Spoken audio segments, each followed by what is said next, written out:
Assalamualaikum warahmatullahi wabarakatuh. Waalaikumsalam Waalaikumsalam warahmatullahi warahmatullahi wabarakatuh. wabarakatuh. Alhamdulillahirabbil alamin. Alhamdulillahilladzi arsala rasulahu bil huda wa dinil haqq liyudhhirahu 'ala dini kullih wa kafa billahi syahida. Asyhadu an la ilaha illallah wa asyhadu anna Muhammadan abduhu wa rasuluh. Allahumma shalli ala sayyidina Muhammad wa ala ali sayyidina Muhammad. Rabbi shrah li sadri wa yassir li amri wahlul 'uqdatam min lisani yafqahu qawli. Amma ba'd. Alhamdulillahirabbil alamin, Ibu, Bapak, Ibu yang dirahmati Allah. Pada pagi hari ini alhamdulillah kita bisa bermuajahah dalam sebuah majelis ilmu yang semoga Allah berkahi pertemuan kita pada pagi hari ini. Semoga Bapak Ibu sekalian dan keluarga bersama dalam keadaan sehat walafiat, dimudahkan, diberkahi semua urusan kita, dan kita dimampukan oleh Allah untuk mengemban amanah kita sehari-hari.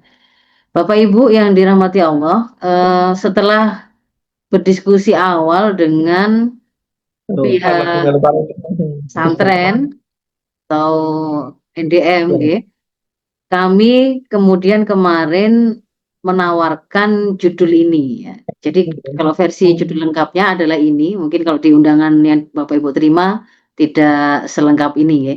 Jadi kami menawarkan untuk kemudian bisa memenuhi harapan dari agenda parenting kita pada pagi hari ini.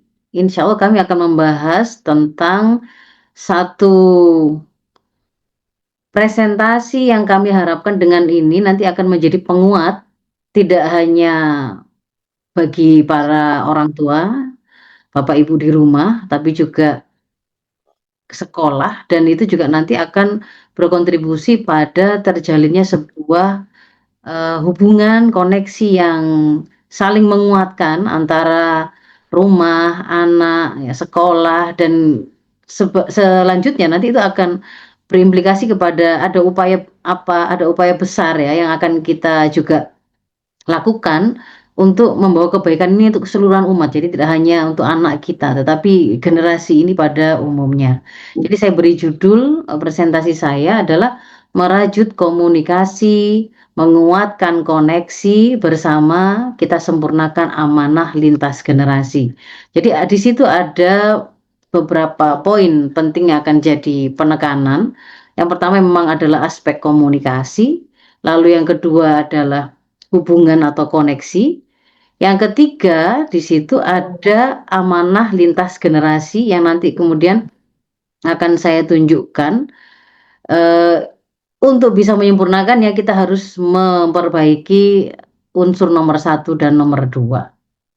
Ini yang nanti akan kita bahas item besarnya, ya.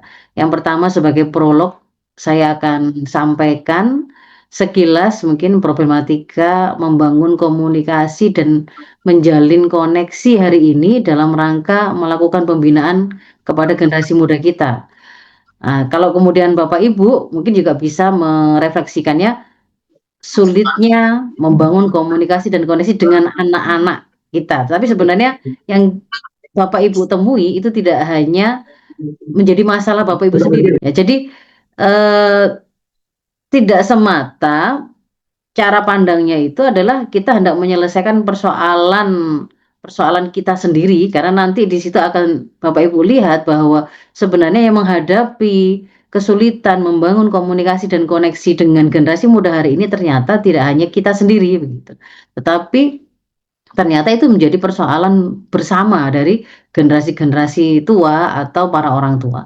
Lalu dari situ nanti kita akan temukan ternyata ada dua hal yang itu berkontribusi pada kesulitan kita untuk melakukan menjalin komunikasi maupun membangun koneksi tadi, yaitu adanya gap komunikasi dan gap generasi yang itu kemudian memang hari-hari ini tuh sering disebut dan itu kemudian berkelindan dengan persoalan yang kebingungan yang dihadapi oleh Bapak Ibu atau orang tua di rumah di nomor 1. Sehingga kita perlu masuk untuk mendudukkan dan mengetahui bagaimana sih kemudian Islam memandang narasi gap komunikasi dan gap generasi ini. Dari situ, setelah sudah jelas semuanya bagaimana Islam meletakkan persoalan ini, kita masuk ke bagian yang ketiga adalah melakukan konstruksi atau membangun solusinya. Gimana cara kita membangun komunikasi dan menguatkan koneksi dengan anak-anak kita ataupun secara umum kalau para guru dengan para muridnya atau para daiyah, para mubaligho, para penyuluh Islam dengan generasi muda. Kita masuk ke yang pertama sebagai sebuah prolog ini untuk menyamakan rasa ya, kita semua yang hadir di sini bahwa memang harus diakui kita merasa ada masalah dalam membangun komunikasi dan koneksi dengan generasi muda hari ini. Mungkin gambar yang saya cantumkan satu ini saja itu sudah langsung bisa memberikan sebuah deskripsi kepada Bapak Ibu tentang fakta yang sehari-hari terjadi begitu ya, bahwa orang tua itu ketika anak-anak itu masih kecil, mereka itu ngajari mereka bisa ngomong, apa-apa saja itu ditanyakan kepada orang tua, apa-apa saja diceritakan kepada orang tua. Begitu kemudian mereka itu ada pada kondisi remaja, tidak lagi anak-anak usia dini, itu kemudian kita mendapati kok mereka seperti tidak menikmati, tidak suka, tidak tidak kepingin begitu ya berbicara dengan orang tuanya. Nah, yang spesifik mungkin kalau kita bicara hari ini generasi muda yang sedang kita bahas itu adalah yang sering disebut itu Gen Z. Kalau Gen Z itu berarti antara yang teori barat itu mengatakan lahir antara 97 sampai 2012. Kalau setelahnya itu kita menyebutnya dengan generasi post Gen Z. Jadi kalau yang usianya itu antara 13 tahun sampai 30 tahun, itu berarti dialah yang kemudian dimaksudkan dengan Gen Z ini. Mereka dan adik-adiknya dan generasi setelahnya itu adalah generasi yang memang lahir dalam keadaan dunia itu sudah terkoneksi secara global dengan kecepatan internet yang luar biasa dan gadget yang kemudian memfasilitasi mereka dengan beragam aplikasi dan asistensi-asistensi berbagai macam yang itu memang membuat mereka sebagai generasi yang lahir sudah bersama dengan dan tumbuh bersama dengan gadget dan internet yang sedemikian rupa itu menjadikan mereka itu disebut sebagai penduduk asli dunia digital. Jadi saat mereka itu lahir ke dunia, sudah dari sisi bahwa mereka itu terbiasa hidup dalam dua alam, ada dunia nyata dan ada dunia digital, itu adalah sesuatu yang biasa. Ya. Jadi mereka itu adalah generasi penduduk asli dunia digital yang biasa kemudian hidup bersama gadgetnya, bahkan dikatakan mereka menghabiskan seperempat umurnya itu yaitu 6 jaman itu banyak di depan layar gadgetnya, scrolling apa saja yang kemudian di dalam itu diberi dan ditawarkan beragam informasi lintas batas dari manapun, dari siapapun, begitu.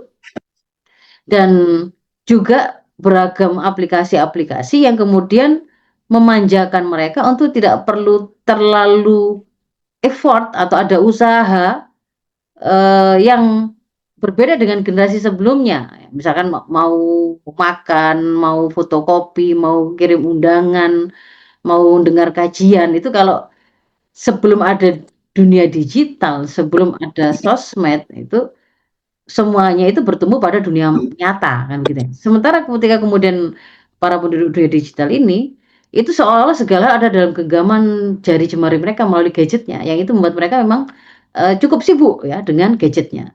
Terlihat kemudian orang tua melihat anaknya itu selalu nunduk lihat gadgetnya gitu ya. Lihat gadgetnya terus.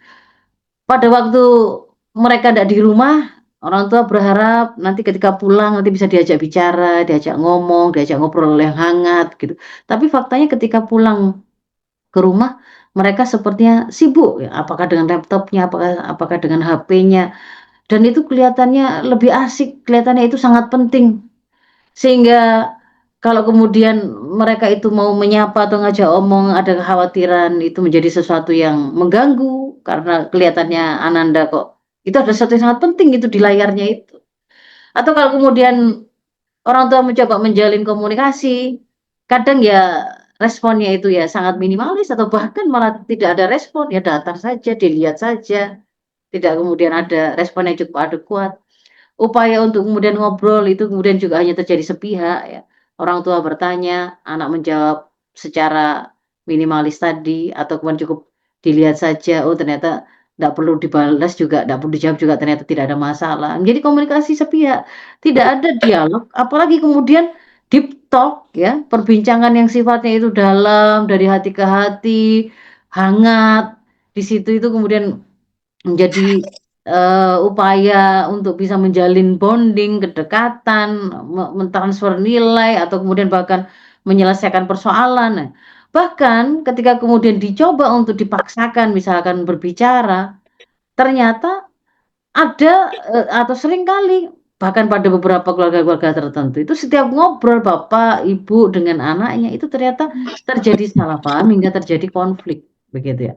Ketika kemudian sang orang tua ini, mmm, merasa kepo, pengen tahu sebenarnya anak saya itu di HP itu ngapain sih, oh ada sosmed, pengen kemudian coba ngintip sosmednya, ternyata itu pada beberapa kasus saya menemukan banyak orang tua yang itu ternyata malah diblokir oleh anak-anak mereka, begitu ya. Jadi akun sosmednya itu dibuka untuk siapapun, tapi untuk orang tuanya itu justru diblokir. Bahkan story-nya itu kemudian juga disembunyikan. Padahal orang lain, nanti tetangganya yang ngasih tahu. Jadi misalkan pernah ada seorang ibu yang kemudian mengkonsulkan bahwa anaknya itu berangkat dari rumah berkerudung, menutup aurat, tetapi ketika di luar itu ternyata memakai baju ala-ala artis K-pop idol gitu ya, yang minimalis dan itu taunya dari mana? Dari tetangganya yang memberi kabar, sementara ortunya ndak bisa. Beliaunya tuh lihat story WA-nya juga nggak tahu, padahal tetangganya bisa lihat, begitu ya. Wali murid temannya bisa lihat, begitu. Jadi di situ ini menjadi sebuah persoalan yang ini memang akhirnya membuat, para orang tua itu jadi galau, begitu ya. Padahal kalau kemudian kita coba mundur sebentar untuk mendudukkan, sepenting apa sebenarnya komunikasi lintas generasi ini, komunikasi antara orang tua dengan anak-anak mereka, para guru dengan murid-murid dan binaan mereka. Komunikasi ini itu adalah sarana untuk kita bisa menjalin koneksi, ndak terjadi komunikasi, ndak akan terjadi koneksi. Kalau tidak pernah ada komunikasi, bagaimana kita bisa menjalin koneksi, apalagi menguatkannya. Dengan komunikasi tadi, di situ kita bisa melakukan sharing rasa, berbagi rasa, yang akan kemudian akan menguatkan emosi dan hubungan di antara kedua belah pihak. Di situ juga akan bisa dirasakan ada tersalurnya kasih sayang dan perhatian. Ketika orang tua itu tidak pernah diajak bicara, tidak pernah diajak ngomong, sama sebagaimana ketika anak-anak itu dulu, misalkan tidak pernah diajak bicara sama orang tuanya yang sibuk mungkin dengan gadgetnya, ketika anaknya masih kecil, mereka merasa tidak disayang, mereka merasa sendiri, mereka merasa sedih, gitu ya. Jadi ini adalah sesuatu yang penting untuk menjalin koneksi, mengikat emosi, dan juga menjadi sarana untuk mentransfer kasih sayang atau perhatian. Yang kedua, komunikasi itu adalah alat atau tools kita untuk melakukan pendidikan, dakwah, penanaman nilai. Transfer-transfer nilai-nilai yang kita anggap penting.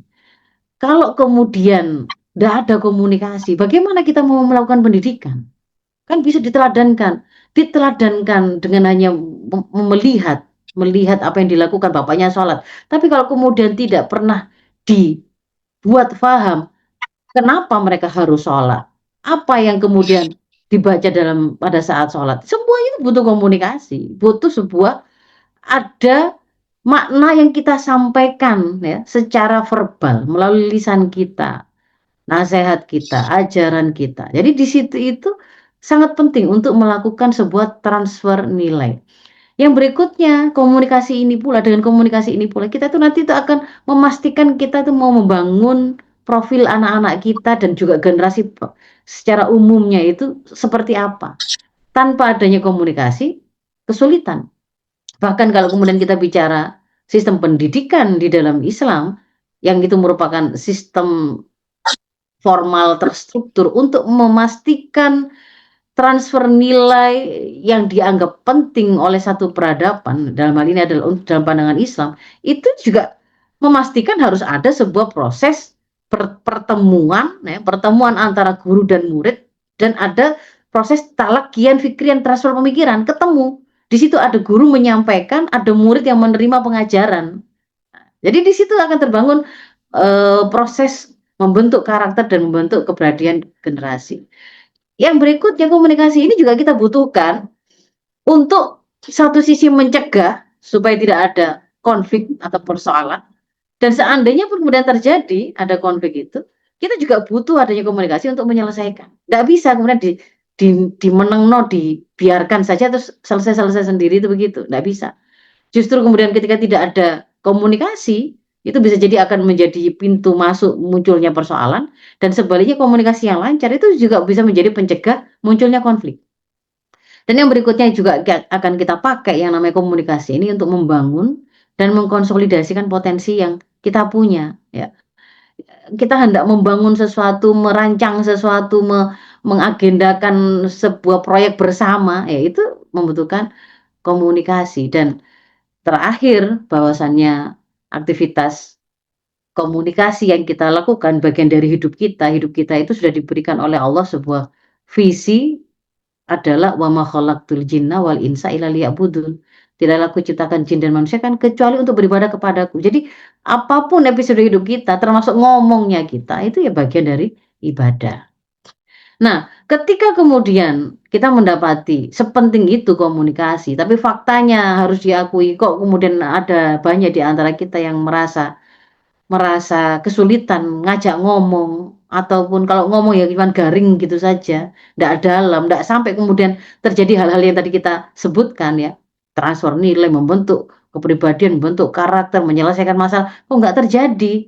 Paling cuman ngobrol itu tentang, "Kamu sudah makan belum? Sholat Nak," tapi di luar itu ndak ada yang lain gitu. Dia punya masalah apa saya ndak tahu. Kami itu punya pengalaman yang ketemu dengan membantu menyelesaikan masalah anak-anak di luar, tapi saya tidak bisa masuk ke dunia anak saya sendiri. Mungkin dia butuh arahan saya, tapi dia ndak cerita, saya gimana cara masuknya? Ada pertanyaan-pertanyaan seperti itu yang kemudian menggelayuti benak para orang tua. Jadi mereka mengalami kebingungan. Semakin bingung itu dan semakin kemudian ketemu dengan hal yang akhirnya itu membuat semakin ruwet, itu adalah ketika mereka mungkin scrolling HP, mereka mendengar perbincangan, banyak kemudian desas-desus atau kemudian omongan-omongan yang mengatakan bahwa iya memang hari ini itu anak-anak muda hari ini dia kayak gitu itu, Gen Z itu ya gitu itu. Mereka itu ya sibuk sama HP-nya, kayaknya nggak butuh ketemu sama orang, nggak mau bergaul, di mana-mana ya pokoknya di depan HP-nya. Ya sih wajar gitu. Membuat kemudian, oh ada yang kemudian berusaha mencerna, oh itu karena Gen Z toh. Ada yang kemudian mengatakan, kenapa kok kemudian itu sekarang itu saya khawatir ngomong, ya karena kan saya dengar katanya Gen Z itu kayak generasi strawberry istilahnya itu, rapuh. Mereka kelihatannya sih memang keren tampilan-tampilan fisiknya, tapi kalau kena masalah dikit itu, dimarahi dikit itu, diingatkan dikit itu, ternyata kemudian mereka mogok, mereka kena mental, nanti kemudian gangguan mental, nggak bisa dikerasi. Jadi itu kemudian juga membuat orang tua merasa, wah saya khawatir jadinya ini mau mau ngingetin anak itu jadi agak-agak takut, nanti jangan-jangan dia kena mental, karena konon katanya begitu. Kemudian ada lagi, apa namanya, mereka dengar, para orang tua mendengar, memang nggak bisa ketemu generasi tua dengan generasi muda. Dunia kita ini sudah berbeda hari ini. Ya makanya emang begini ini. Ya sudahlah sabarlah begitu ya. Nggak bisa ketemu ini. Dunia anak hari ini dengan dunia orang tua nggak bisa disamakan. Jangan disama-samakan. Kalau kemudian disamakan, padahal dunianya berbeda, malah salah ya. Itu juga masuk menjadi sebuah nasihat yang didengar oleh orang tua. Satu sisi kemudian orang tua yang merasa gaptek, nggak bisa mengikuti perkembangan terkini, itu melihat, iya generasi sekarang ini canggih-canggih sekali, mereka itu mahir dalam teknologi, teknologi savvy. Saya memang kesulitan kalau kemudian mengejar apa yang kemudian mereka kuasai, ngomongnya mereka itu kayaknya keren banget gitu ya. Se Kadang-kadang bahasa Inggris, kadang-kadang bahasa Arab, kadang bahasa Jepang, macam-macam itu mereka pinter gitu. Kelihatannya mereka juga dapat mengakses informasi itu dari mana-mana karena sering disebut itu nama-nama besar, ustadz ini, pakar ini, dalam kalimat-kalimat mereka. Jadi di situ membuat orang tua merasa minder, merasa, "Oh kayak gitu berarti kayaknya ajaran saya ini nggak terlalu dibutuhkan oleh anak saya. Ajaran saya mungkin cocok untuk zaman dulu, tapi nggak relate dengan dunia hari ini. Dan toh ya sudahlah, biarlah mereka itu belajar dengan gadgetnya, toh di sana mereka bisa belajar banyak hal. Nggak harus itu dari orang tua mereka." Nah itu yang kemudian di antara beberapa pikiran yang kemudian itu masuk dalam benak orang tua hari ini, termasuk kita para orang tua muslim. Yang ini, fenomena inilah yang kemudian dinarasikan dengan sebutan wajar karena ada gap komunikasi, ada gap generasi. Kalau kemudian itu gap ini itu apa namanya tetap berusaha dipertemukan atau diselesaikan, oh nanti malah muncul konflik antar generasi. Nah, pertanyaan berikutnya sebagai seorang muslim, tentu saja kan kemudian kita harus mendudukkan segala persoalan itu dengan menjadikan sudut pandang Islam sebagai sebuah alat untuk menganalisa gitu ya, sebagai standar yang kita pakai. Untuk itu kemudian kita berarti harus memahami dulu faktanya. Yang dimaksudkan dengan gap komunikasi antar generasi dan gap generasi yang seperti apa. Yang dimaksudkan itu adalah di situ ada namanya gap, itu ada kesenjangan, ada jurang, ada penghalang. Karena ada perbedaan gitu ya. Ada hambatan komunikasi antara kelompok umur yang berbeda, misalnya antara generasi tua dan muda, karena ada beberapa perbedaan. Perbedaan itu bisa dalam bentuk preferensi media. Maunya orang tua zaman dulu karena terbiasa ngomong, yang ngomong langsung, yang ngomong langsung. Lah, anak malah lebih senangnya bukan dibangunin secara langsung oleh orang tuanya, tapi dia pasang alarm, misalnya begitu. Kalau ngobrol, orang tua pengennya ya langsung telepon, angkat, dengar suaranya. Sementara pada anak-anaknya sekarang, termasuk Gen Z itu, yang seperti itu ada tekanan tersendiri. Kenapa harus diangkat saat itu juga? Padahal belum tentu saat itu suasananya pas. Dia sedang di mana, sedang sama siapa. Lebih senang kalau kemudian itu lewat pesan saja, yang bisa dibuka kapanpun. Pesan pun nggak mau kemudian di situ ada rasa tekanan, sehingga dia kamuflase dengan mematikan fitur yang menunjukkan pesan sudah terkirim, sehingga dia tidak bisa sudah dibaca kok nggak direspon. Dia bisa escape atau bisa melarikan diri dari situasi tertekan itu. Jadi kayak begini-begini nih, itu membuat sebuah sebuah perbedaan begitu ya, yang nanti akan mengantarkan pada konflik tersendiri begitu. Dan sebenarnya gap komunikasi ini kalau kemudian hari ini itu dirasakan, itu bukan semata ini untuk urusan di dalam rumah, dalam konteks keluarga, tidak. Kalau Bapak Ibu itu juga kemudian melihat, perbincangan yang ada di sosmed atau kemudian yang mengeluhkan hal ini, itu juga di dunia kerja, antara atasan bawahan atau sesama teman kerja begitu ya, sesama karyawan, yang kemudian itu, juga mengatakan hal yang sama, "Kok gitu ya anak-anak Gen Z sekarang?" Dan sebaliknya.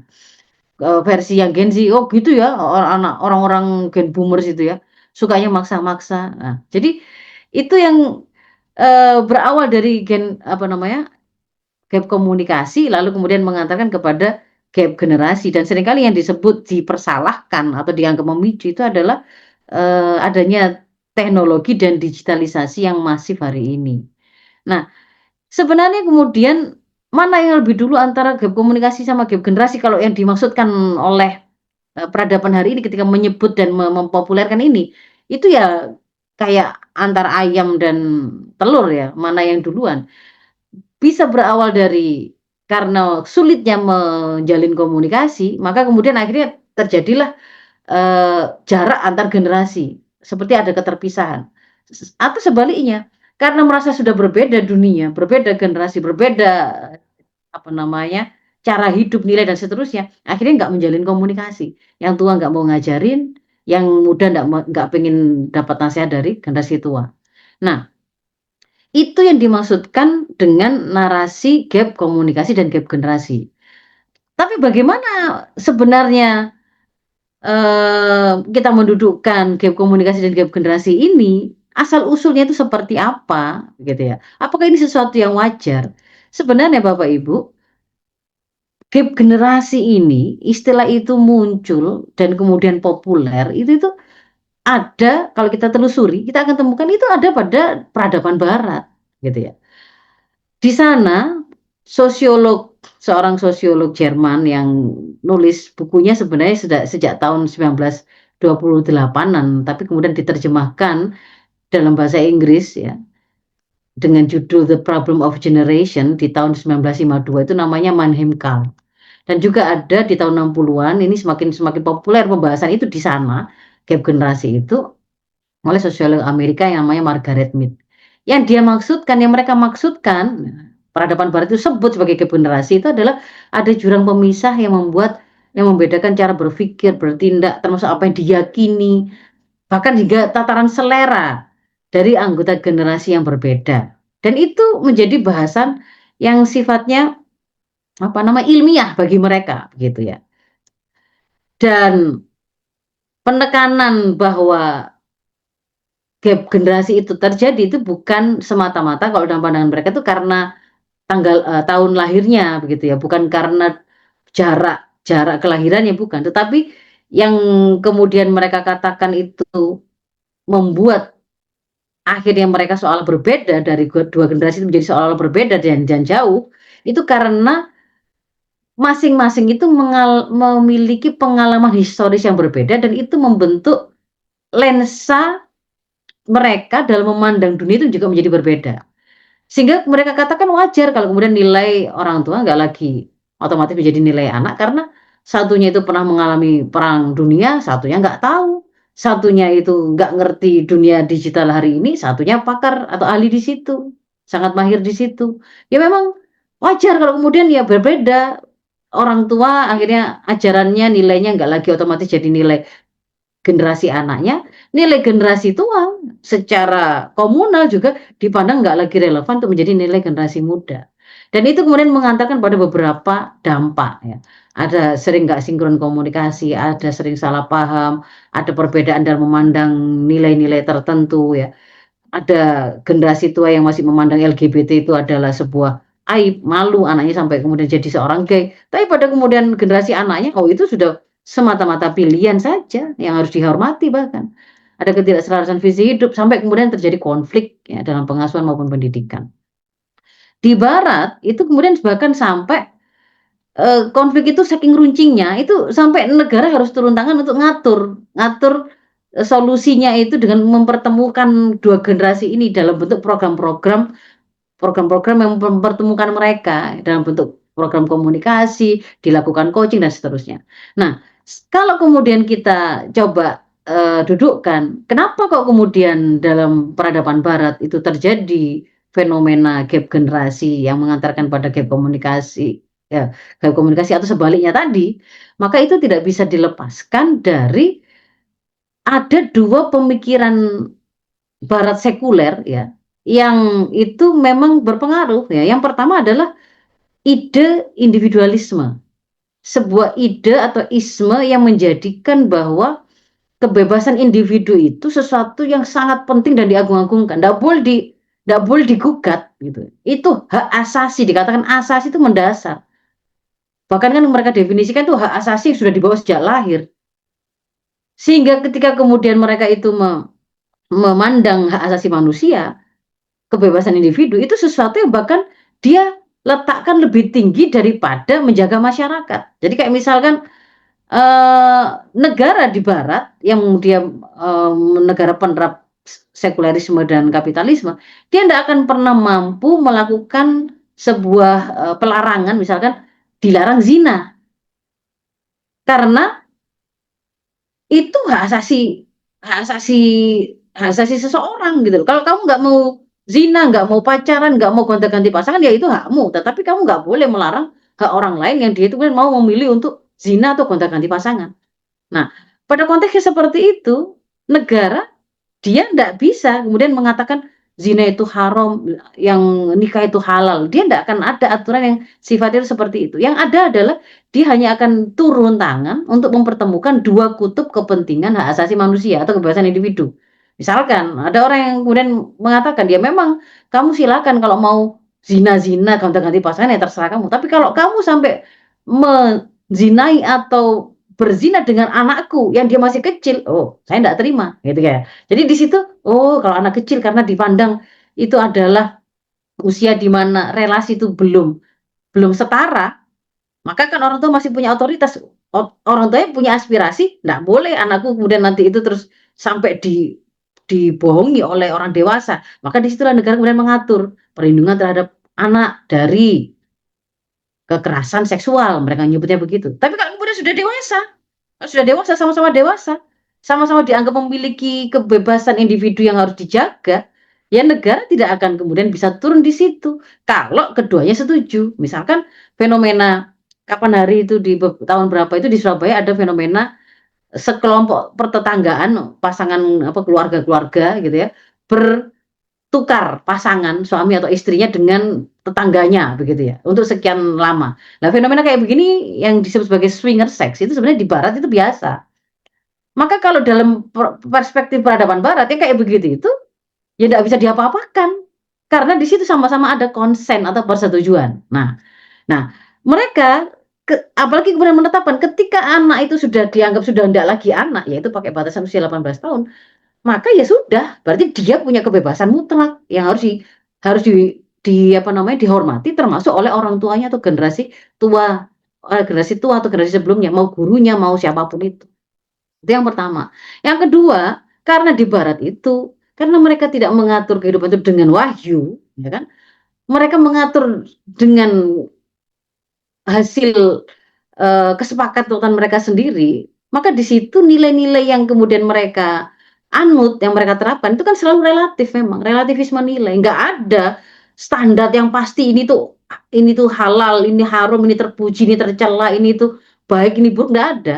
Itu bisa dinegosiasikan, bisa disepakati, mana yang dikatakan baik, mana yang buruk, mana yang boleh, mana yang tidak. Nah, karena tidak ada nilai yang standar, yang terus, maka di situ itu wajar setiap generasi itu akan membawa nilai baru yang dianggap itu lebih terkini, lebih pas, ya, lebih baik daripada nilai generasi sebelumnya. Sehingga yang terjadi itu selalu akan terjadi yang namanya gap generasi itu, upaya untuk membuang nilai dari generasi tua dan dia membawa nilai-nilai baru, sehingga wajar di dalam peradaban mereka itu terjadi gap komunikasi, gap generasi, bahkan konflik antar generasi. Nah persoalannya sekarang, loh kok bisa kita kemudian orang tua muslim, masyarakat yang mayoritasnya itu muslim, kok juga mengalami hal yang sama dengan masyarakat barat yang kafir. Kuncinya atau benang merahnya itu ternyata ada pada paling tidak 3 hal ini kalau saya lihat ya, kalau saya kemudian saya analisa. Yang pertama ya karena memang meskipun kita muslim, tapi Islam itu tidak kita jadikan sebagai way of life. Kita kotai saja dia, kita kotai dia hanya untuk ngatur urusan persoalan-persoalan di dalam masjid atau ibadah ritual individual keakhiratan. Nah ini kan prinsip sekuler. Jadi meskipun kita muslim ternyata sama sekulernya dengan mereka yang bukan muslim. Dari sisi personal individu kaum musliminnya. Dari sisi penerapan hukum di tengah-tengah masyarakatnya. Negeri-negeri Islam juga tidak mengaplikasikan atau menerapkan hukum Islam tadi. Karena mereka juga menerapkan sekularisme kapitalisme. Sehingga ketika kemudian di situ yang ada adalah Anda boleh beragama apapun, tapi pokoknya jangan bawa-bawa agama ketika bicara ngatur sistem pendidikan, ngatur sistem media, menetapkan sistem persangsian, ngajari anak cara bergaul, cara berpakaian dan seterusnya. dan lebih detail atau spesifik, 2 nilai yang tadi saya sebut sangat berkontribusi pada terjadinya gap generasi, sehingga pada konflik antar generasi itu adalah prinsip individualisme, yaitu hak asasi manusia, dan relativisme nilai itu juga kita adopsi. Saya tunjukkan bukti-buktinya ya. Kita mengadopsi, meratifikasi HAM sebagai undang-undang yang kemudian kita jadikan sebagai hukum positif. Ada Undang-Undang Nomor 39 Tahun 99 tentang HAM untuk hak asasi anak, gitu ya. Bahwa hak anak adalah hak asasi manusia dan diakui serta dilindungi oleh hukum. Diperkenalkan ada hak asasi manusia, ada hak asasi anak, gitu ya. Dan ini nanti kalau mungkin dalam diskusi nanti ya, memangnya anak nggak boleh tuh dilindungi dari aborsi, dilindungi dari pukulan atau apa gitu. Itu ada bahasan tersendiri nanti. Tetapi bahwa oh iya ternyata kita mengadopsi ada hak asasi manusia, hak anak. Termasuk di dalam undang-undang tersebut, hak anak itu, perlindungan terhadap anak itu adalah dia wajib dilindungi dari mengalami perbuatan yang dianggap tidak menyenangkan. Nah, ini juga tafsirnya masalahnya karet gitu ya. Kalau ada bapak guru yang kemudian mengingatkan anaknya, muridnya gitu ya, rokoknya diambil, dibuang, nah itu nggak menyenangkan kalau dia nggak terima, misalkan seperti itu. Itu bagian dari hal yang bisa mereka itu protes ya. Misalkan pada peradaban barat itu biasa. Kayak saya pernah baca satu berita di Australia, seorang kakek dilaporkan ke yang berwajib oleh cucunya karena menegur cucunya yang pulang malam dengan kostum yang juga menurut kakeknya tidak pantas. Ini bisa dilaporkan, begitu ya. Jadi anak berhak mendapatkan kebebasan. Nanti kalau misalkan dia itu tersandung kasus pidana juga ada perlakuan khusus yang itu nggak sama dengan orang dewasa. Nah, batasan anaknya itu umurnya tadi itu 18 tahun ya. Termasuk juga di sini. Anak juga wajib memperoleh kebebasan, undang-undang yang berbeda, undang-undang tentang perlindungan anak. Nah, bahkan kita itu ikut dalam penetapan atau mendefinisikan siapa anak itu loh, kita ikut pada peradaban barat sekuler itu.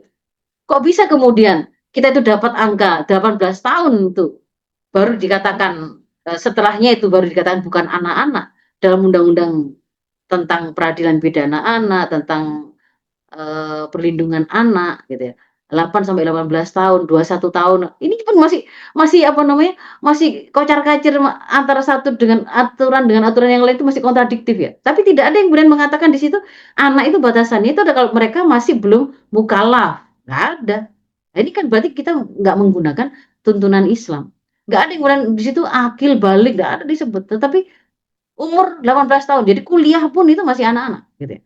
Sehingga kalau kemudian itu yang menunjukkan kepada kita bahwa ternyata sama gitu, kita itu akhirnya itu mengalami gap generasi dan gap komunikasi, bahkan kemudian juga mungkin mengalami konflik antar generasi.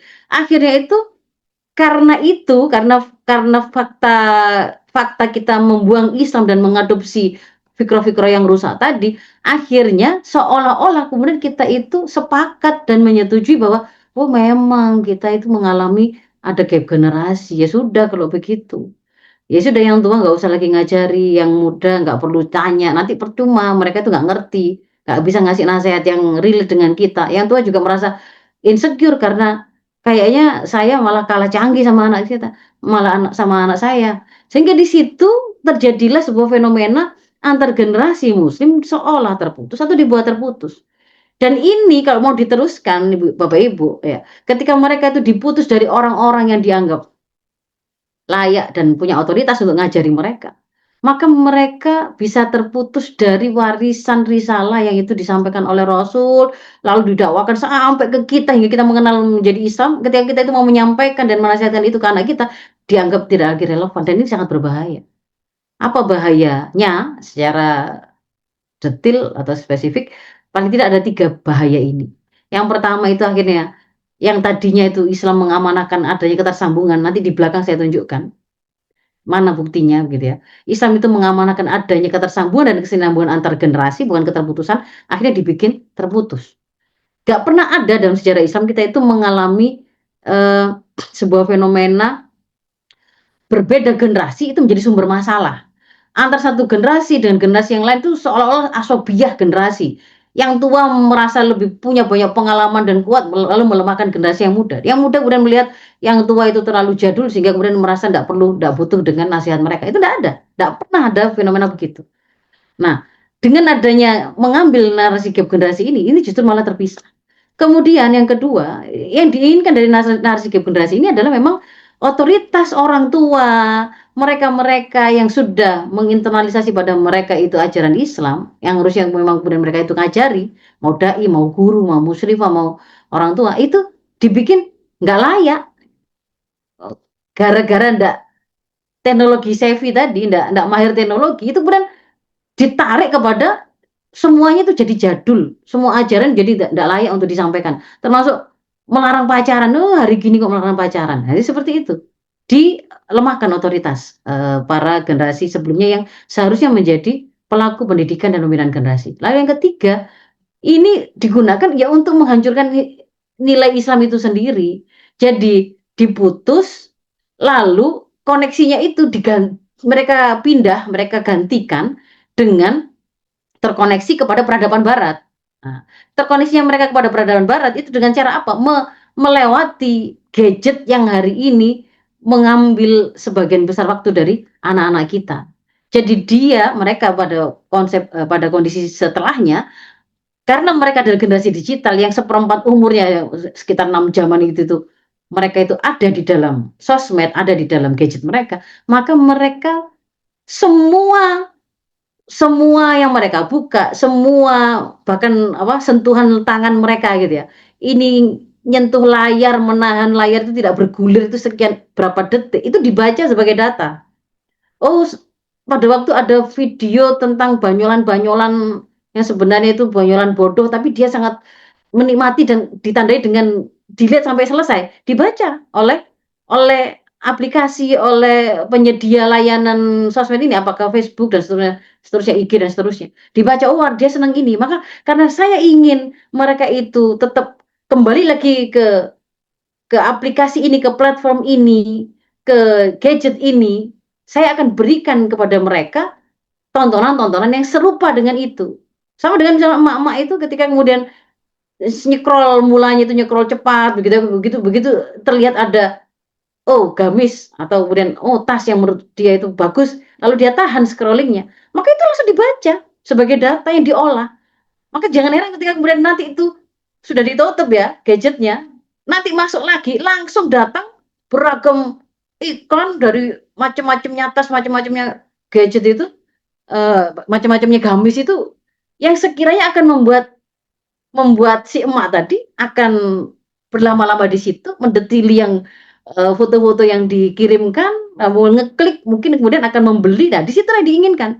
Di situ akan mendatangkan cuan, karena mereka hanya berpikir tentang bagaimana caranya platform digital saya itu rame, mendatangkan iklan, mendatangkan pembelian, mendatangkan cuan, gitu.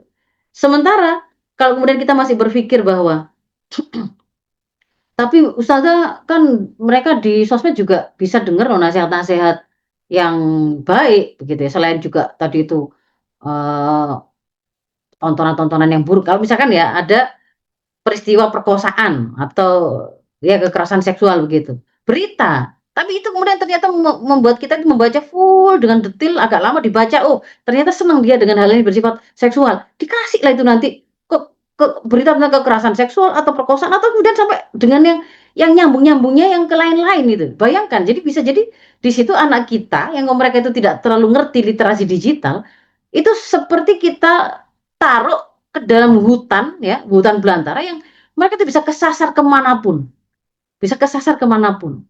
Ditambah lagi dengan bahwa ruang digital itu bukan ruang netral.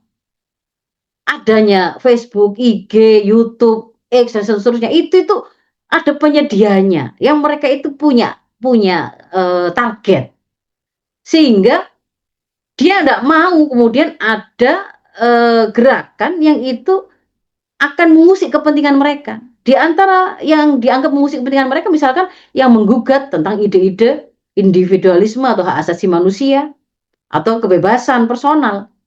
Kalau contohnya misalkan, kalau ada yang nggak setuju dengan LGBT, dianggap melanggar kebijakan komunitas. Atau misalkan kemudian ada misalkan peristiwa Tufan Aqsa, kita memberikan dukungan kepada jihad atau perjuangan rakyat di Palestina. Karena dipandang jihad itu adalah aktivitas yang membahayakan eksistensi kapitalisme, karena kalau sampai umat itu menginginkan Barat keluar dari Palestina, Barat keluar dari negeri Muslim, aturannya itu menggunakan aturan Islam, pakai negara yang mau menerapkan aturan Islam, misalkan khilafah, maka di situ pasti akan di di di-ban oleh mereka. Jadi tidak kemudian serta-merta kalau kemudian anak-anak kita itu bisa mengakses apapun di sosmed, berarti nanti pasti dia kan bisa milih yang baik-baik, Ustazah pasti akan mengantarkan kepada mereka tertunjuki kepada cara hidup yang benar dan Islam. Nggak bisa. Tergantung kepada mereka ngekliknya apa, mereka nahannya itu seperti apa, banyak waktunya di mana, kan begitu. Mereka juga literasi digitalnya itu ngerti dark web atau tidak, bisa jadi kesasar. Bisa jadi kemudian kalau dia nggak terdapat perhatian, di situ ketemu dengan para predator anak bisa. Ditambah dengan bahwa Islam kafah yang bisa membangun profil kepribadian Islam anak kita dan membuat mereka mengenal gambaran Islam secara menyeluruh, itu tidak akan bisa didapatkan kalau hanya melalui ketontonan video-video pendek yang itu cuman nasihat-nasihat umum, yang memberikan ketenangan gitu saja, tetapi membutuhkan harus duduk duduk dalam sebuah proses pendidikan, ada guru, ada murid, ada transfer pemikiran, dipastikan pemikiran itu difahami oleh muridnya, mereka bisa bertanya langsung dijawab oleh gurunya, lalu dikawal bagaimana pemahaman tadi itu diamalkan. Kalau enggak di situ diingatkan, ada nasihat menasihati, itu baru bisa. Tapi kalau kemudian hanya biar dia belajar dari sosmed, enggak bisa. Kalau belajar dari sosmed itu malah malah kemudian dia tidak akan, yang terjadi adalah malah mereka akan ketemu dengan nasihat-nasihatnya influencer yang malah malah menyesatkan. Nah, jadi itu yang kemudian harus kita sadari para orang tua. Terlebih lagi bahwa Islam itu mewajibkan ketersambungan antar generasi dan bukan keterputusan. Saya hanya ambil mungkin 3 ini saja ya, dalil untuk menunjukkan yang gimana maksudnya ketersambungan itu. Yang pertama adalah ketika Allah berfirman, "Wa ma arsalnaka illa rahmatan lil alamin." Tidaklah aku utus engkau, memang kaf di sini ini dhamir, memang ini adalah untuk merujuk kepada Rasul Muhammad ya. Namun Rasul Muhammad di sini itu bukan sebagai manusia saja gitu. Beliau kan manusia plus risalah. Jadi yang menjadi rahmat bagi seluruh alam itu adalah risalah yang dibawa oleh Rasul. Kapan dia itu bisa menjadi risalah gitu ya? Ya ketika dia itu diterapkan. Diterapkan di mana? Bagi siapa? Seluruh alam. Nah, alam ini kan termasuk di dalamnya adalah ya ada tanaman, hewan, tumbuhan dan seterusnya, ada manusia. Manusianya ya lintas generasi, karena ini bukan hanya untuk menjadi rahmat bagi generasinya Rasul dan para sahabat atau generasi di masa Khulafaur Rasyidin, tidak, tapi ini seluruhnya hingga yaumil kiamah, hingga alam itu tidak ada. Ini menjadi sebuah amanah kan begitu. Kemudian secara spesifik bahkan Islam menetapkan kewajiban dan memberi amanah kepada orang tua atau generasi sebelumnya untuk tidak boleh meninggalkan di belakang mereka anak-anak atau generasi yang lemah di An-Nisa 9. Dan sebaliknya berarti adalah amanah bagi mereka untuk memastikan setiap generasi yang mereka tinggalkan, yang mereka lahirkan, itu adalah generasi yang tangguh. Jadi di sini dikoneksikan justru malah dijadikan sebagai kewajiban. Bagaimana anak itu kemudian dia lahir itu tidak ngerti apa-apa, tidak punya daya fisik apa-apa, kemudian bisa menjadi kuat? Apa mereka yang kemudian memilih gizinya sendiri, ngasih makan dirinya sendiri, memberi asupan pada akalnya sendiri? Tidak bisa. Itu artinya memang ada generasi tua, generasi sebelumnya yang menyiapkan. Bahkan secara spesifik untuk para orang tua, mereka itu punya posisi sebagai penanggung jawab pertama, yang paling awal, memberi peletak dasar warna kepribadian anak. Dia bahkan yang bisa punya kemampuan merubah anaknya dari fitrah yang tadinya beriman kepada Allah dan taat kepada tuntunan syariah, itu menjadi Yahudi kan, Nasrani atau Majusi, itu sentuhan awal dari orang tua. Maka orang tua adalah pendidik pertama dan utama. Ma min mauludin illa yuladu alal fitrah fa abawahu yuhawidani au yunasirani au yumajisani. Silakan nanti dibaca sendiri.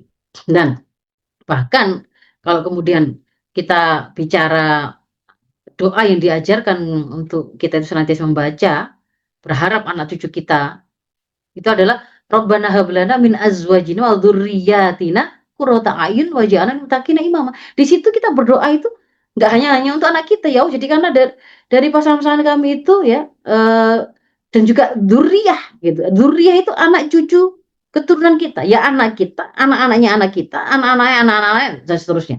Itu sebelum anak-anak kita lahir, bahkan ternyata kita diajari untuk kita bisa loh sudah mengirim doa ke mereka, membangun koneksi dengan mereka. Dan ini hanya ada pada Islam ya. Apalagi ditambah dengan yang ini, At-Tur ayat 21 ini. Di situ Allah berfirman, "Walladzina amanu" dan orang-orang yang beriman, "wattaba'athum dzurriyyatuhum biimanin." Ini harus dilihat. Dan anak cucu mereka yang mengikuti mereka yang mengikuti orang-orang beriman, berarti nenek moyang mereka, orang tua, kakek, nenek mereka itu diikuti oleh anak cucu mereka. Diikuti apanya? Dalam kerangka apanya? Biimanin, dengan keimanan. Maka dijanjikan oleh Allah, alhaqna bihim dzurriyyatahum. Akan kami gabungkan dan pertemukan lagi mereka nanti itu di surga. Meskipun amal apakah itu anak cucunya atau kakek neneknya itu tidak, misalkan yang dimasukkan surga itu adalah kita gitu ya. Karena Allah ridho dengan ketaatan kita dimasukkan. Dan ketika kemudian Allah itu ingin menyenangkan kita, itu diantaranya adalah akan dijanjikan akan dikumpulkan lagi kita dengan anak cucu keturunan kita atau berarti generasi di atas kita. Asalkan ada sambungannya apa? Sambungannya itu adalah biimanin, bukan yang lain-lain. Maka disinilah yang kemudian harus menjadi kata kunci. Jangan salah gitu, jangan salah untuk memilih proyek. Nanti saya tunjukkan ya. Jadi di sini jelas bahwa Islam mengamanahkan risalah Islam, keimanan dan konsekuensi iman, yaitu harus disambungkan terus. Yaitu risalah Islam itu untuk diwariskan. Diwariskan, kita ajarkan, tidak boleh sampai terputus. Jangan sampai kemudian risalah yang dibawa oleh Rasulullah Muhammad itu ternyata berhenti, tidak nyampe ke generasi di akhir zaman, gara-gara terputus pada kita tidak mewariskan, tidak mengajarkan. Amanah kita adalah untuk menyampaikan risalah Islam itu untuk kita wariskan, kita ajarkan untuk itu diterapkan. Kalau dia itu belum tegak, diperjuangkan tegaknya. Sampai kapan? Sampai dunia ini tidak ada. Ya, inilah yang saya maksudkan dengan amanah lintas generasi itu. Dan inilah proyek yang seharusnya kemudian kita jadikan sebagai proyek bersama dengan anak-anak kita, generasi muda yang kita lahirkan. Jangan salah pilih proyek atau jangan salah pilih visi dan misi pencapaian gitu ya.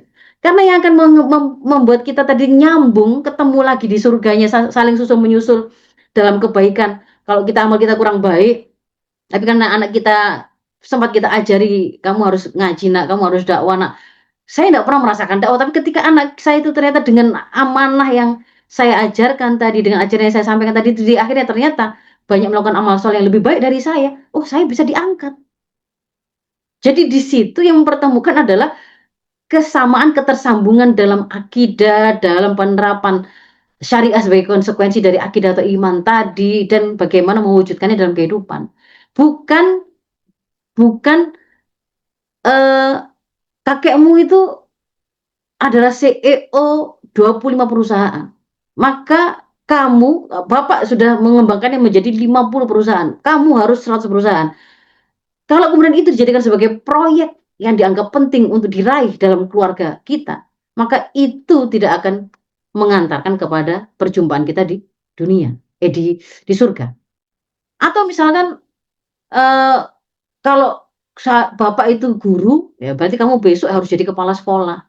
Kalau sekarang Bapak jadi DPRD, kamu besok harus jadi DPR pusat. Kamu harus jadi presiden, kamu harus jadi menteri. Kalau itu kemudian tidak dalam kerangka yang kemudian ada akidah atau iman dan keterikatan pada syariah yang menyambungkan, ya tidak bisa. Kalau ibu sekarang ini sekolahnya masih S1, kamu besok harus S2, nanti anakmu harus profesor. Itu juga tidak akan serta-merta mengantarkan kita itu ketemu dalam surga Allah. Karena yang tadi disampaikan di dalam Tur 21 tadi, itu adalah proyek nyambungnya kita dalam akidah, dalam iman, lalu saling berlomba-lombanya kita dalam ketaatan dan amal solih. Jadi jangan salah pilih visi dan misi hidup yang diwariskan ke generasi. Dari sini kita sudah paham berarti, wah kalau begitu Nggak boleh dong ada terjadi gap komunikasi, nggak boleh terjadi gap generasi, dan nggak boleh sampai terjadi generasi muda Islam terputus dari risalah Islam, terputus dari peradaban Islam, dari solusi Islam, dan mereka sampai nggak kenal bahwa Islam itu harus ditegakkan. Kalau belum tegak, ya berarti harus diperjuangkan. Dan itu berarti pilihan bagi mereka, ya, kewajiban bagi mereka untuk mengambil pilihan itu, begitu. Nah, sehingga yang harus kita lakukan adalah ini. Kita harus merajut kembali komunikasi yang mungkin tadi mulai melemah, ada sempat kepikiran, ya sudahlah biar anak-anak belajar dari HP-nya, nggak boleh. Sudah saya terangkan. Kalau kemudian ada guru-guru yang merasa nantilah dia pinter-pinter sendiri, mungkin dari orang lain, mungkin dari guru lain, nggak boleh juga, gitu ya. Komunikasi yang tadinya itu garing, nggak ada transfer nilai apapun, hanya sekedar tanya hal yang sifatnya remeh, tidak boleh terus dilanjutkan. Tapi harus kita rajut kembali komunikasi yang sempat melemah itu, harus kita kuatkan dan kokohkan koneksi kita antar generasi. Ya ini Bapak Ibu membacanya saya dengan anak-anak saya gitu, kalau para guru membacanya ya para guru dengan murid, para dai, para mubalik itu dengan seluruh umat ini, dari generasi tua ke generasi mudanya. Nanti setelahnya gitu, bersama sebagai satu tim kita menyempurnakan amanah lintas generasi yang sama-sama kita punya. Generasi tuanya ya punya amanah ini, generasi mudanya juga punya amanah ini, yaitu menegakkan Islam kafah, menjaganya eksis dalam kehidupan ini. Kalau dia belum tegak, ya berarti harus diperjuangkan. Nah, lalu gimana berarti caranya? Apa yang harus kita lakukan untuk membangun dan menguatkan komunikasi dan koneksi tadi?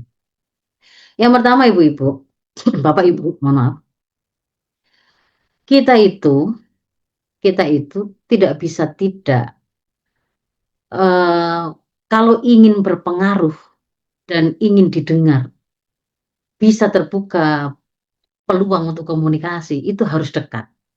Dan kedekatan ini akan menjadi modal bagi kita pada saatnya nanti kita butuh melakukan ketegasan.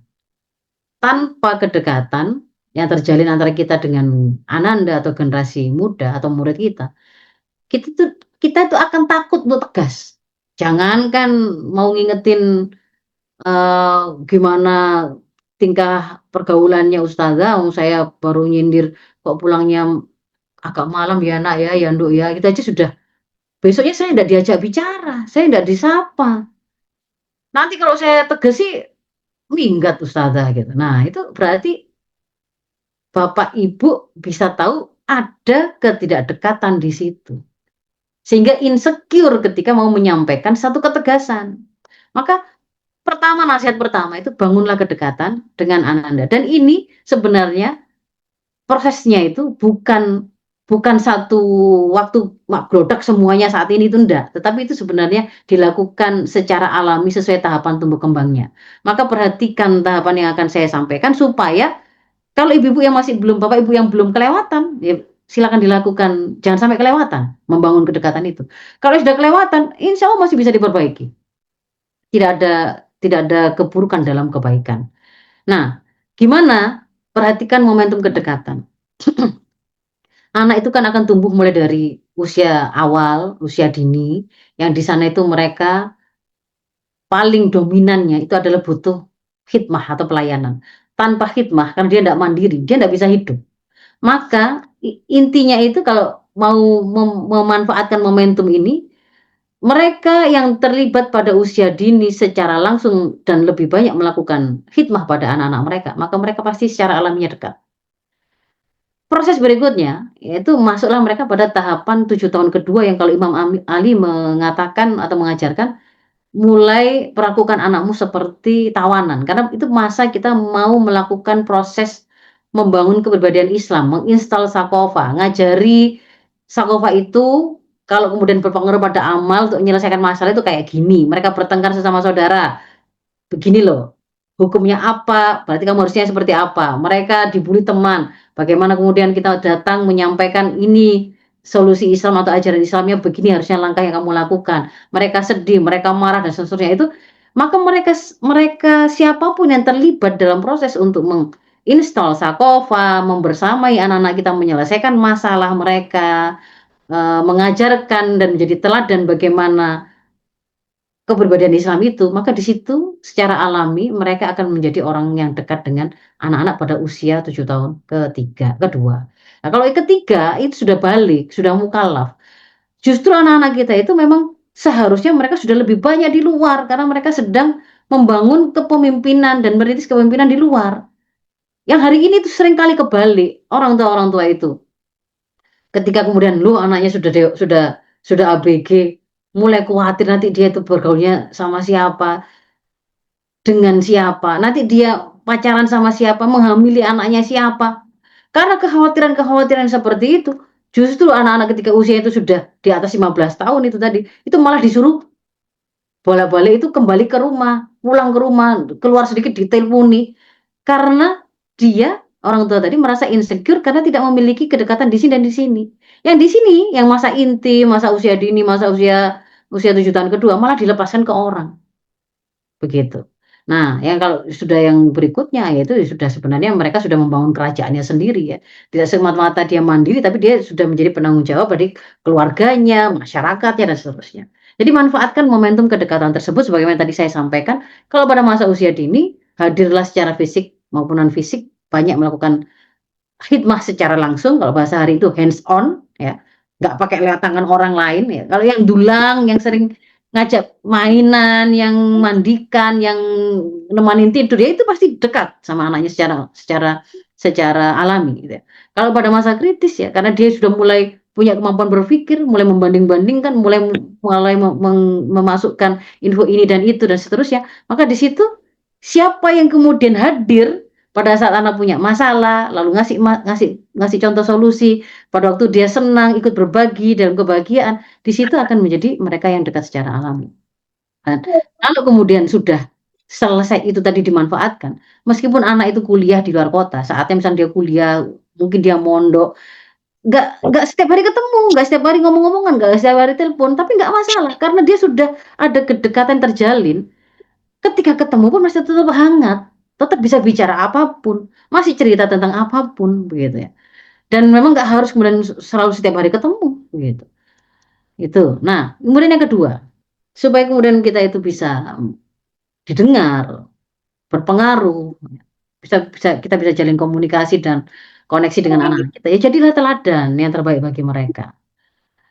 Jangan merasa insecure, "Oh, anak-anak itu kan dapat dari gadgetnya itu bisa dari ustadz-ustadz yang lebih hebat dari saya." Enggak, gitu. Tadi sudah saya terangkan. Bahaya justru kalau menyerahkan anak-anak itu pendidikannya, pembinaan itu ke gadget atau internet, dunia digital. Itu dikuasai oleh kapitalisme sekuler, gitu. Justru yang layak menjadi guru, sebenarnya guru kita yang ngajari kita ini salah, ini benar, ini harus kamu tinggalkan, ini harus kamu lakukan, ini sebaiknya kamu tinggalkan. Itu tuh ya mabda Islam itu, syariah Islam itu. Itu guru terbaik kita. Karena dia adalah perkataan dari zat yang mau mengetahui kita sebagai hambanya yang diciptakan. Sehingga siapapun yang kemudian mengenali, memahami mabda Islam tadi, syariah Islam tadi, ajaran-ajaran Islam tadi, menginternalisasi pada diri mereka, mereka mengamalkannya, maka dia adalah orang yang paling layak untuk mengajarkan itu kepada orang lain, mau anaknya, mau anak orang lain, mau umat ini secara keseluruhan. Itu adalah karena hakikatnya yang jadi guru adalah Islam itu sendiri.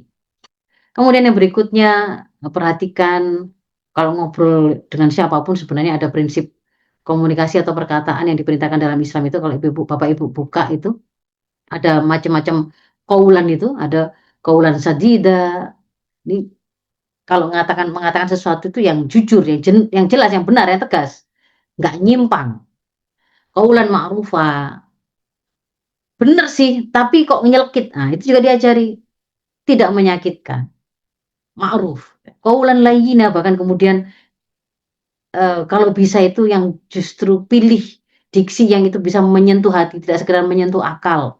Terasa di situ tuh ada kelembutannya. Nah, qaulan karimah ini kalau kemudian ada unsur di situ penghormatan, penghargaan seperti fala taqul lahuma uffin wa qul lahuma qaulan karima gitu kan. Anak-anak kita diperintahkan kalau bicara ke orang tua jangan tapi katakan kepada mereka perkataan karimah yang menunjukkan penghormatan, penuh kasih sayang. Nah, ini harus diperhatikan ya. Ada qaulan baligho, perkataan yang menyentuh, yang membekas. Diperintahkan kalau nggak bisa ngomong baik ya diem saja ya, seperti di hadis, konsekuensi iman, "Man kana yu'minu billahi wal yaumil akhir falyaqul khairan aw liyasmut," gitu. Jangan ngomong, jangan termakan, narasi psikolog para emak harus mengeluarkan kata-kata 20.000 per hari. Nah itu coba kemudian tanya ke Islam, oh ternyata Islam nggak mengatakan begitu. Yang dikatakan adalah ngomong yang baik, kalau nggak bisa diam. Mau ngomongnya 50.000 kata, 100.000 kata, boleh asalkan baik, asalkan benar. Kalaupun misalkan satu kata tapi itu dosa atau maksiat, nggak usah ngomong, diem aja. Jadi nggak kemudian harus ngomel gitu emak-emak itu. Lalu yang berikutnya juga, ketika dalam bentuk dakwah ya kita harus menyampaikan itu dengan ud'u ila sabili rabbika bil hikmah wal mau'izah hasanah wajadilhum billati hiya ahsan.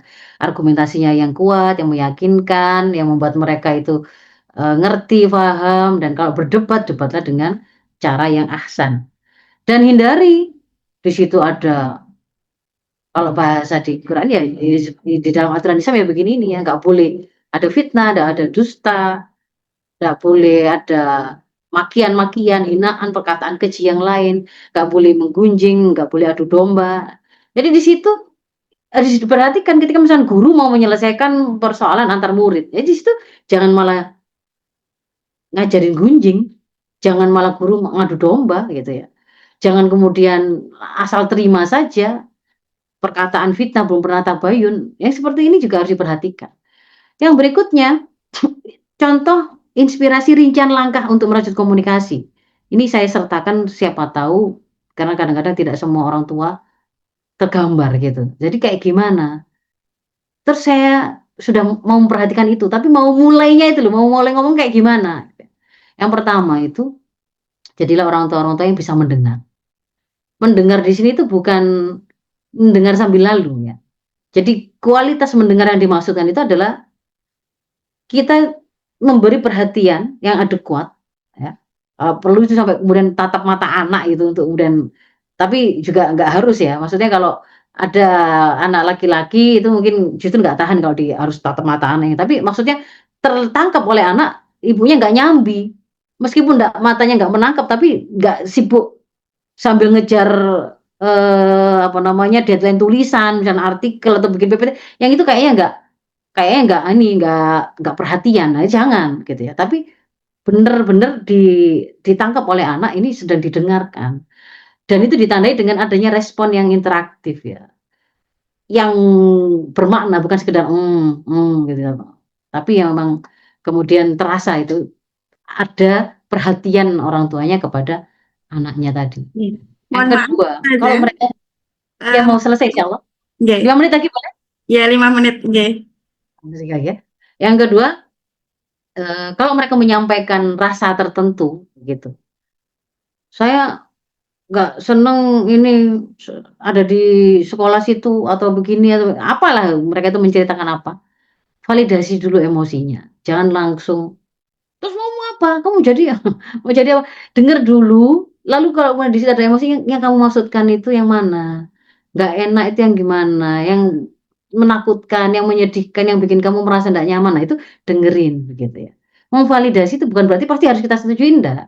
Tapi itu berarti kita menerima perasaan dia dan itu akan menjadi jalan pembuka atau pintu pembuka untuk membuat dia, oh dia merasa dimengerti, bukan diabaikan, gitu. Lalu kalau ngobrol, ya ngobrol, bicaralah dalam bahasa generasi mereka.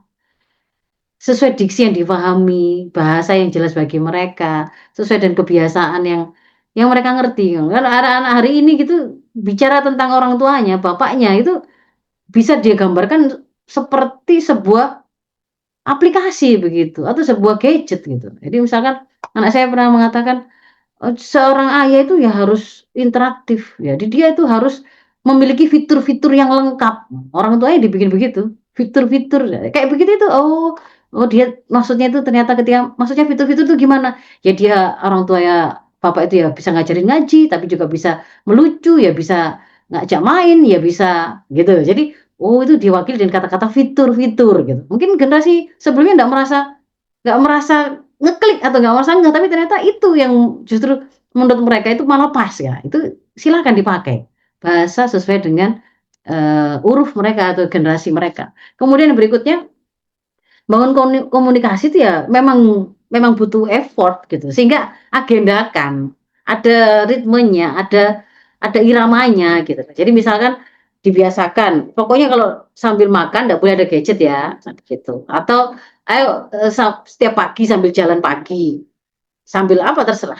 Tapi ada, memang diusahakan memang ada. Atau waktu maghrib, habis maghrib sambil murojaah ada ngobrol-ngobrolnya misalkan dan seterusnya, terserah para keluarga. Yang berikutnya menggunakan teknologi yang dirasa lebih ramah untuk Gen Z misalkan untuk anak muda hari ini seperti tadi mereka lebih suka nggak ditelepon langsung, ya nggak apa-apa, nggak usah harus memaksakan diri harus saya telepon saya harus diangkat kalau nggak diangkat langsung begitu diangkat langsung saya marah-marah jangan.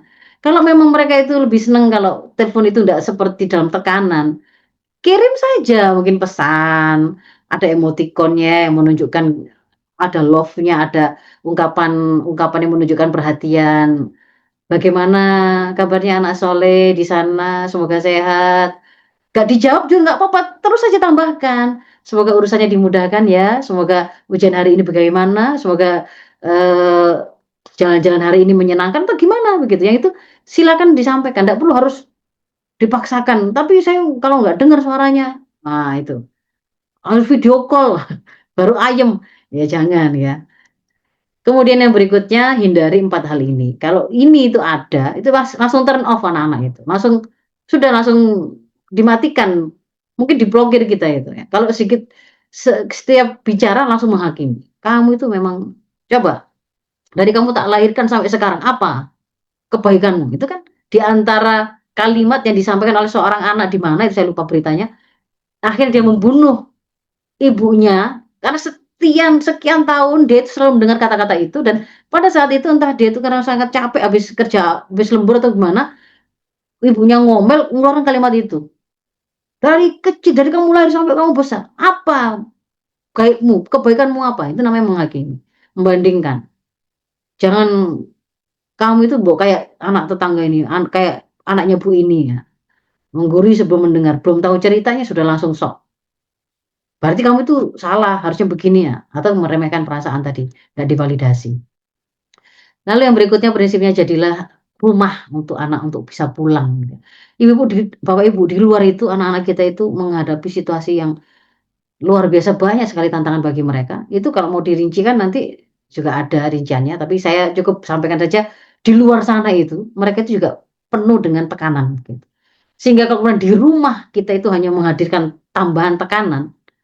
Kita manggil nama mereka, manggil misalkan, Bambang. Nama itu hanya kita panggil kalau dirasa oleh anak itu. Wah, ketika panggilan kita didengar oleh dia itu langsung, pasti ini. Pasti ada yang salah ini, saya mau dimarahi. Atau pasti saya mau disuruh sesuatu. Jadi dalam benak mereka tidak pernah terdengar panggilan orang tua di luar dua hal itu. Yang itu bagi mereka tekanan. Bagi mereka itu masalahnya. Yang mau bisa manggil kok cuma hanya untuk memarahi atau kemudian memberi perintah itu. Jangan seperti itu. Maka kuatkanlah. Rasul juga mengajarkan kepada kita. Kalau Rasul itu bicara dengan siapapun, termasuk pada anak-anak kecil, beliau selalu mendengar dulu sebelum berbicara. Beliau pakai panggilan dengan panggilan yang menunjukkan sayang. Beliau tidak memotong ucapan. Menyampaikan nasihat itu dengan perlahan jelas, dipastikan difahami. Difahami apa yang beliau maksudkan. Sehingga dengan ini kelemah lembutan, kesabaran, ditambah dengan kasih sayang, itu nanti akan menjadi komunikasi yang membuka hati.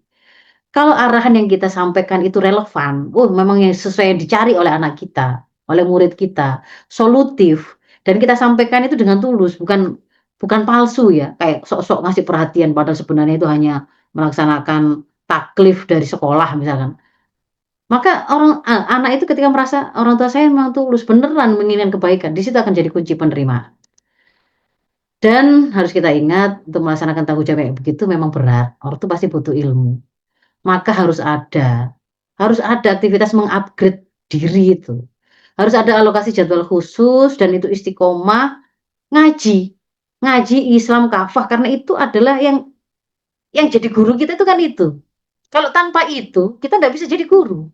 Karena guru hakikinya itu mabda Islam itu tadi. Maka harus ada proses ngaji yang disengaja untuk seluruh anggota keluarga. Mungkin bisa difasilitasi oleh NDM gitu, misalkan oleh lembaga begitu, untuk kemudian ada ngaji untuk anggota keluarga. Bapak-bapaknya, ibu-ibunya yang sifatnya rutin sampai memahami puzzle Islam kafah itu seperti apa.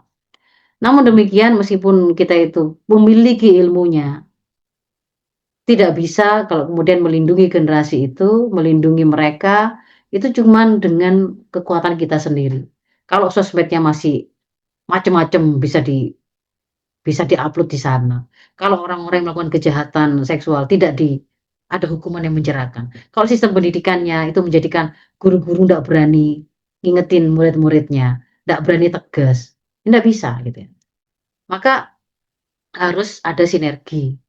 Ya rumah, orang tua, ya kemudian diikuti dengan sistem pendidikan formal, yaitu sekolah, pesantren, atau mungkin pendidikan tinggi kampus, masyarakat yang kondusif dengan melakukan amar ma'ruf nahi mungkar dan dakwah, dan kebijakan negara yang akan menerapkan Islam secara keseluruhan ini, yang akan menerapkan sistem pendidikannya, supaya nanti terbentuk dilaksanakan kurikulum yang membentuk kepribadian Islam anak atau generasi, ekonomi yang mensejahterakan sehingga para bapak itu bisa dapat kerja yang bisa membuat mereka bisa memberi nafkah keluarganya, ibu-ibu nggak harus ikut-ikutan kerja, bisa fokus untuk menjadi al-umarabatul bait. Kalau ada yang melakukan, tindakan-tindakan yang merusak generasi, di situ dijerat dalam sanksi hukum yang tegas dan seterusnya. Jadi ini tegaknya Islam secara keseluruhan ini yang tadi membutuhkan kekuasaan negara itu yang akan menyempurnakan semua ikhtiar yang kita lakukan. Sehingga penting kita itu mendukung dakwah yang bertujuan untuk berusaha mengembalikan tegaknya aturan Islam secara kafah ini. Dan lebih bagus lagi kalau kemudian kita terlibat dalam dakwah tersebut. Dari sini harapannya semoga dengan langkah-langkah yang saya sampaikan tadi, komunikasi bisa terajut kembali, makin menguatlah koneksi antar generasi dan kita bersama-sama bisa menyempurnakan amanah lintas generasi. Afumikum ihdinas siratal mustaqim. Assalamualaikum warahmatullahi wabarakatuh. Waalaikumsalam warahmatullahi wabarakatuh.